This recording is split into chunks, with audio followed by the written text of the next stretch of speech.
नेपाल में हिंसक प्रदर्शनों से हालात लगातार बिगड़ते जा रहे हैं। प्रदर्शनकारियों ने संसद भवन में आग लगा दी है। इसके अलावा पीएम ओली, राष्ट्रपति, गृह मंत्री के निजी आवास पर तोड़फोड़ के बाद आगजनी की गई है। प्रदर्शनकारियों ने पूर्व पीएम शिव बहादुर देउबा को घर में घुसकर पीटा। वहीं वित्त मंत्री विष्णु पौडेल को काठमांडू में उनके घर के नजदीक दौड़ा कर पीटा गया। इसके वीडियो सोशल मीडिया पर वायरल हैं। इसमें एक प्रदर्शनकारी उनके सीने पर लात मारता हुआ दिखाई दे रहा है। इन हिंसक घटनाओं के बीच प्रधानमंत्री केपी शर्मा ओली ने इस्तीफा दे दिया है। उन्हें सेना हेलीकॉप्टर से अज्ञात स्थान पर ले गई है। इसके तुरंत बाद ही नेपाल के राष्ट्रपति रामचंद्र ने भी इस्तीफा दे दिया। इस हिंसा में अब तक 22 लोग मारे जा चुके हैं, जबकि 400 से ज्यादा लोग घायल हैं। प्रदर्शनकारियों ने पूर्व प्रधानमंत्री पुष्प कमल दहल प्रचंड, शेर बहादुर देउबा और संचार मंत्री पृथ्वी सुबा गुरुंग के निजी आवासों को भी आग के हवाले कर दिया है। ये अब तक के सबसे अहम अपडेट हैं। नमस्कार, मेरा नाम है अमृत यदुवंशी और आप ये खबर रिपब्लिक भारत के डिजिटल प्लेटफॉर्म पर देख रहे हैं। इस प्रदर्शन में ज्यादातर जेनजी यानी 18 से 30 साल के युवा बढ़ चढ़कर हिस्सा ले रहे हैं। सोशल मीडिया पर बैन और सरकार के भ्रष्टाचार के खिलाफ 12,000 से ज्यादा युवा प्रदर्शनकारी सोमवार सुबह संसद भवन परिसर में घुस गए थे, जिसके बाद सेना ने कई राउंड फायरिंग की। नेपाल के इतिहास में संसद में घुसपैठ का ये पहला मामला है। अब आपको बताते हैं कि ये सब शुरू क्यों और कैसे हुआ। नेपाल सरकार ने हाल ही में एक बड़ा कदम उठाया। देश में 26 इंपॉर्टेंट सोशल मीडिया प्लेटफॉर्म्स पर प्रतिबंध लगा दिया गया। जैसे ही यह आदेश जारी हुआ, सरकार ने इन एप्लीकेशंस को नेपाल में बंद करने का निर्देश दे दिया। बैन की सूची में जो ऐप शामिल हैं उनमें Facebook Messenger, Instagram, YouTube, WhatsApp, Twitter, LinkedIn, Snapchat, Reddit, Pinterest, Signal, Threads, Quora और भी कई अन्य विदेशी ऐप्स शामिल थे।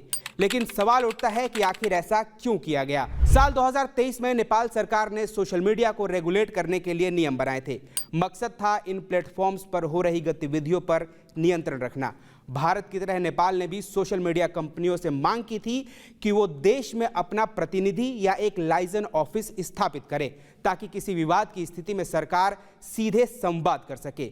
सरकार का कहना था कि इन प्लेटफॉर्म्स पर कई बार विरोधी, सांस्कृतिक रूप से आपत्तिजनक या व्यक्तिगत रूप से अपमानजनक कंटेंट फैलता है। ऐसे में जवाबदेही तय करना मुश्किल हो जाता है कि यह जवाबदेही किसकी है। सबसे पहला एक्शन लिया गया टिकटॉक पर। 2023 में नेपाल ने टिकटॉक को बैन कर दिया, ये कहते हुए कि जब तक ये कंपनी नेपाल में अपना ऑफिस नहीं खोलती, उसे संचालन की अनुमति नहीं दी जाएगी। टिकटॉक ने इस शर्त को मान लिया और नेपाल में अपना ऑफिस स्थापित किया। लेकिन बाकी कंपनियों का क्या हुआ? बाकी कंपनियों ने इस निर्देश को नजरअंदाज कर दिया।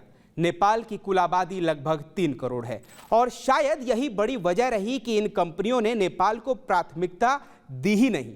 सरकार ने अगस्त 2025 में इन्हें दोबारा 7 दिन का अल्टीमेटम दिया और कहा कि या तो ऑफिस खोलो या नेपाल में बैन झेलो।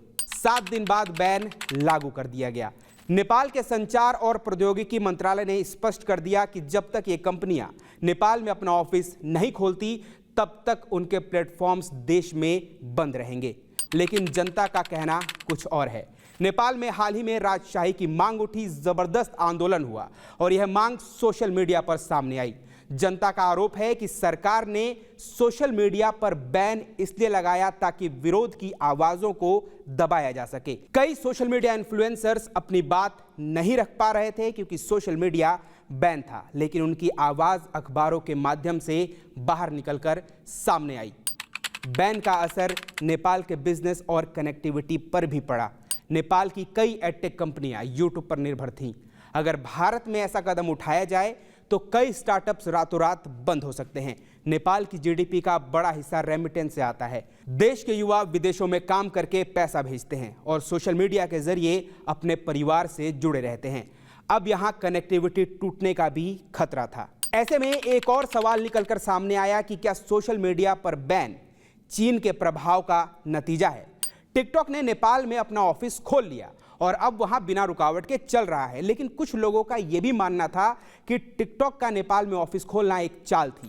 नेपाल के प्रधानमंत्री हाल ही में शी जिनपिंग से मिलकर लौटे हैं। ऐसे में सवाल उठता है कि क्या नेपाल ने चीन के दबाव में सोशल मीडिया को बैन करने का कदम उठाया। हालांकि नेपाल सरकार का कहना है कि उनका उद्देश्य सिर्फ रेगुलेशन है, ना कि किसी विचारधारा को अपनाना। लेकिन अमेरिका और नेपाल के संबंधों में भी खटास आई। यूएस ने नेपाल का प्रोटेक्टेड स्टेटस वापस ले लिया है। अब देखना यह होगा कि अमेरिका इस मामले में कोई हस्तक्षेप करता है या नहीं। एक और अहम मुद्दा सामने आया इस आंदोलन का, और वो था भ्रष्टाचार। हालांकि नेपाल के युवाओं का एक मानना यह भी है कि सरकार में भ्रष्टाचार बहुत अंदर तक फैल चुका है। सरकारें देश के युवाओं के लिए कुछ भी कर पाने में असमर्थ हैं, जिसकी वजह से युवाओं को देश छोड़कर विदेश में कमाने जाना पड़ रहा है। नेपाल में जारी हिंसक प्रदर्शनों की वजह से भारतीय विदेश मंत्रालय ने भारतीय नागरिकों को नेपाल जाने से बचने की सलाह दी है। नेपाल में आंदोलनकारी सोशल मीडिया के जरिए बालेन शाह को अगला पीएम बनाने की मांग कर रहे हैं। अभी वो काठमांडू के मेयर हैं। आपको ये भी बता देते हैं कि आखिर बालेन शाह हैं कौन। बालेन नेपाल में युवाओं के बीच खासे लोकप्रिय हैं। यही वजह है कि वो किसी भी अन्य मेयर से अलग हैं, और जहां ज़्यादातर मेयर अपनी नगरपालिकाओं से आगे शायद ही कभी ध्यान दे पाते, वहीं यह शख्स नेपाल के इस बड़े आंदोलन के केंद्र में आ खड़ा हुआ है। नेपाल न्यूज़ के अनुसार बालेन का कद और प्रभाव का अंदाज़ा आप इस बात से लगा सकते हैं कि टाइम मैगजीन ने उन्हें 2023 की अपनी शीर्ष 100 शख्सियतों की सूची में शामिल किया था। द न्यूयॉर्क टाइम जैसे बड़े मीडिया संस्थानों ने भी उन्हें कवर किया है। आने वाले समय में देखना यह होगा कि नेपाल का यह आंदोलन क्या रुख अपनाता है। फिलहाल इस खबर में इतना ही। अगर आपको ये खबर पसंद आई हो तो इस खबर को लाइक कीजिए, इस खबर पर अपनी राय कमेंट कीजिए, और इसके साथ ही चैनल को सब्सक्राइब करना बिल्कुल ना भूलें।